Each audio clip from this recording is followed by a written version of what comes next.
All right, we will call to order this afternoon's meeting of the 191 Policy Review Committee. We are a new committee, all three actually, Tony Connor and Sue Saeed and myself. And I want to welcome our staff who are joining us, Brian Gersich, Amina Aftadal, and Dr. Battle. Thank you guys for joining us and helping us work through our policies. I guess without any further ado, let's dive right in. I think the first one is yours, Amina. Great. So homeschooling policy basically follows the statutes, and it has just the one updated area, which is the Section 5 on textbooks and instructional materials. The language has been changed to reflect electronic resources and teachers' editions and teacher instructional materials. So it essentially says that if you are homeschooling, we can provide those materials, we can loan those materials to you, or if you purchase them, then we will reimburse you the allotted amount according to statute. And these were recommended by MSBA, right? Yep, this is a change. Awesome, thank you. Tony, any questions since we're still waiting for Sue to come? You're on mute. No questions on that. Okay, awesome. Yeah, I didn't have any questions on that either. Pretty straightforward. Thank you, Amina. You're welcome. And next, let's see. Next is Brian. I think we just have a couple. Yeah, organization of the school calendar and school day. Brian, you're up. Yeah, thank you very much. So it's interesting because this is the first time I've had one like this. So from a technical sense, what I'm really looking for is feedback here. Because what I have for you to review and to offer some feedback is actually a procedure, which is not policy. And so, therefore, obviously for newer board members, I'd say, similar to the presentation that I gave talking about policy, the board are the only ones who can create those rules or policies for the district. This is a procedure, which is just a way to kind of say, this is how we're going to follow that policy. And it is coming to us because of the fact that we did have new calendars coming before the board. And I think based on the feedback from that process, people wanted basically for us to capture to make sure that we had in procedures somewhere, something that could be repeated for down the road so that for if this responsibility is delegated to someone else for the future assistant superintendents or otherwise, there's a clear process that's been followed to say this is how we create calendars. So that's what this represents. I don't know that it's typical for us to bring procedures forward, but because of the nature of where this came from, as well as the fact that what we'd like to do is attach this to the policy book as a regulation, we at least wanted to bring it to the policy committee. And then certainly, Abigail, I'd let you maybe determine if it really is necessary to bring for full board, or if just the policy committee as an informational and feedback loop is enough for us then just to put that in and attach it. And when I say attach it to the board policy, that's usually what we do with regulations to make sure that there's a holding place and people can find it. Again, it doesn't just get hidden in my files or that of my admin assistant. So again, just talking through this, and it does, again, pair with policy 602, which is the policy we use to create the school calendar. Statement of purpose, that's just where it's coming from. In fact, can I present my screen here? Please. I'm just,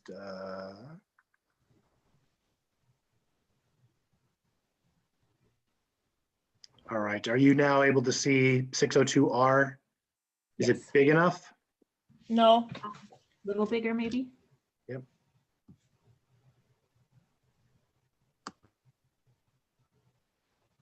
How's that? Thank you. Okay.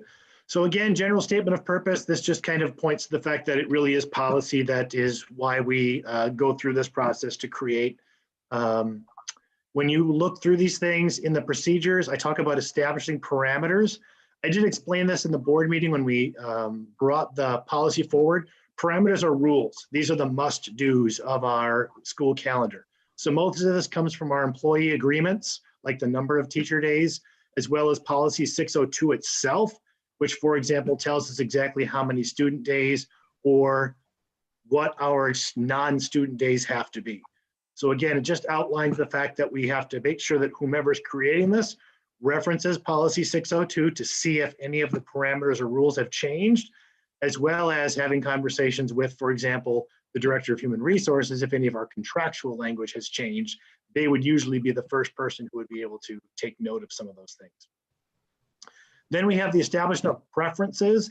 These are not the must-dos. These are the typically we do. These are more traditional kinds of things, like balancing semesters, trying to have non-student days across the district for our families to make sure that K-12 has the same off days, et cetera.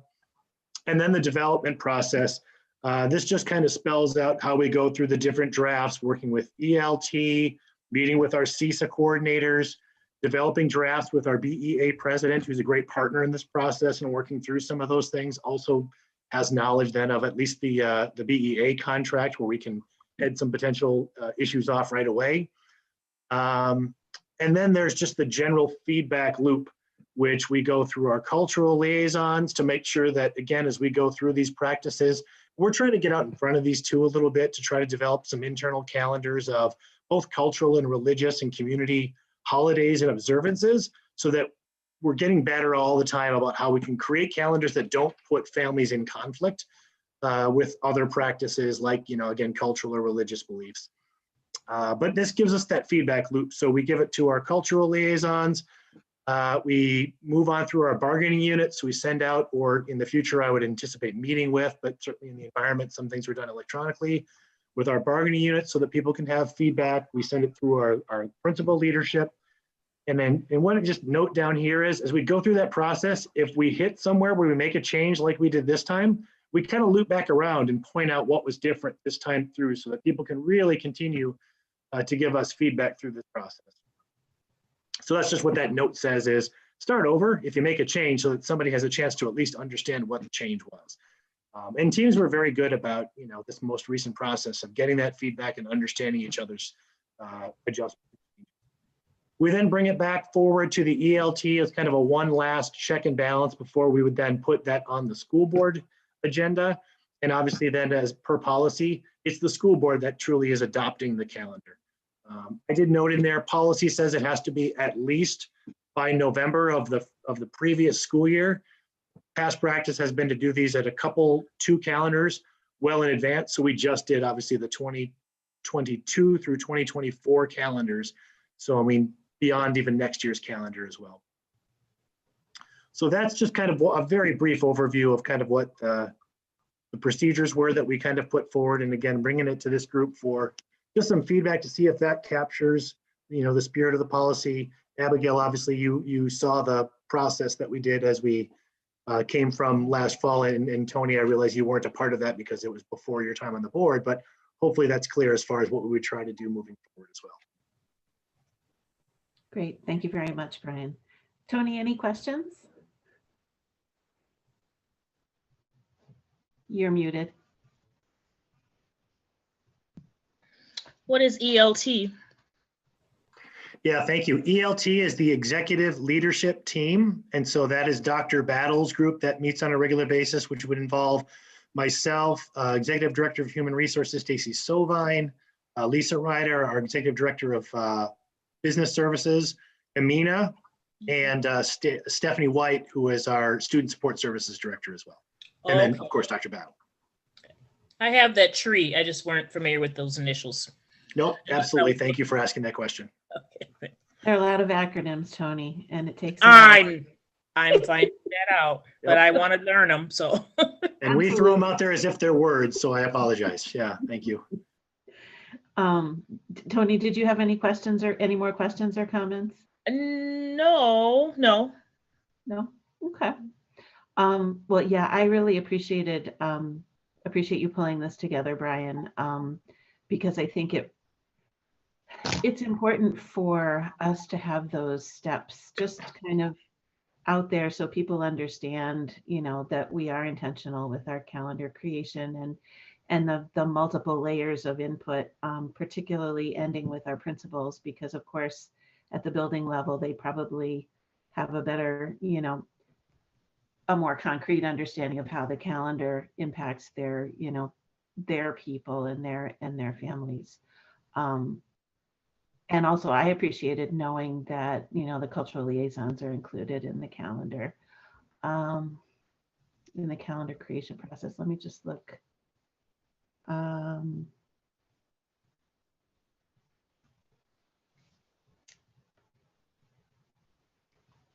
Oh, I did just a logistical question, Brian. I believe it was, you might have just included it as an example. You had included procedures for winter 2020. Is that verbiage something that you plan to keep in the regulation, or I wasn't sure if we're going to be that specific in the regulation. Yeah, good question. And I guess I'm not sure if there's another way to try to capture that.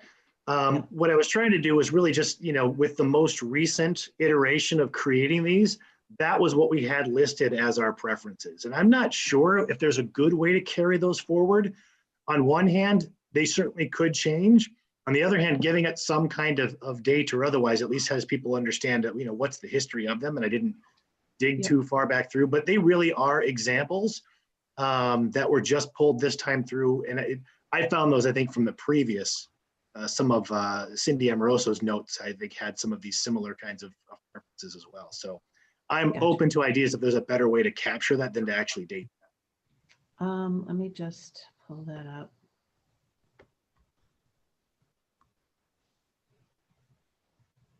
Because certainly changes are going to be easier to make because it wouldn't necessarily be policy that would have to come through. So we can obviously continue to update those as time came forward as well. And maybe, maybe I like that it's just parameters as of winter 2020, because it's clear that that's, as you say, it's kind of a historical benchmark for, institutional knowledge, people cycle in, people cycle out, whatever. But I wouldn't make any, I think that's perfectly fine. And, whatever changes you and the rest of ELT think, if it needs to be updated, the next time you do the calendar, that's fine. That would be up to you. I think my preference would be to keep it there as kind of a benchmark. And I would say that because I also have it up obviously in parameters as well. And if our contract changes and somebody says, well, this is wrong, how long has it been wrong? We may be able to at least say, look, we created these in 2020 and maybe it was accurate at that moment. And the number of days in the calendar or the contract changed starting in fall of 2022 or whatever that happens to be. So these would have to be updated at that point. That makes sense. Yeah. And I would say, Tony, if you're in agreement, I think we probably can just, leave it as is. That's what I thought. Yes, I agree. Okay. And in terms of just historical practice when it comes to regulations, it's not often that they come before the board, but where there is a policy that has a regulation tied to it, they typically come forward together. So I think since this is a new regulation, we could probably just receive it as a report, just as an FYI that, administration has come up with, has actually documented the steps. And then the next time that policy comes forward, then the policy and the regulations would come forward, and whatever changes you and Dr. Battle think might be necessary would certainly happen at that point. That sounds good. So I'm hearing put this forward as an informational item. 602 is going to come back around to this committee in the very near future because it is one of the ones I have earmarked for both Virtual Academy long-term, as well as then the potential need to review and adjust what's in there as e-learning, which is our weather impacted learning. So we are going to have to update that this spring. So it's not going to be too long before the whole thing would come back again. Okay, that works. Tony, does that work for you? That's perfectly. Sounds great. Okay, awesome. So yeah, we'll just have it come forward as, in the information portion of the meeting. And then Emina, your policy, I think that should come forward as on a first reading basis. And just to clarify for Tony, in terms of, I'm not sure if you've come across the process for approving policies yet, Tony? Besides reading it? No. Okay, so the policy, probably probably should have started here, but the policy committee basically reviews policies on behalf of the board. And then, you know, as we've seen tonight, Dr. Battle and her team come forward with recommended changes based on need or based on, you know, statutory changes. We discuss them and then bring forward our recommendations in the regular board meetings. And depending on the nature of the changes, if they're substantive or not, the policy can come forward for 2 readings, or it could simply be as an action item separate from consent, or it could be if they're non-substantive changes, then the policy goes on consent and goes through the approval process that way.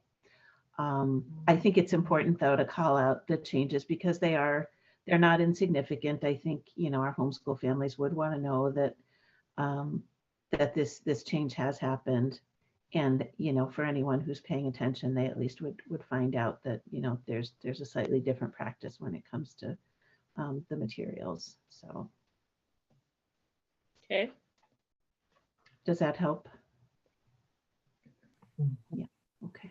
So to recap, we're going to bring 611 as first reading. Yes.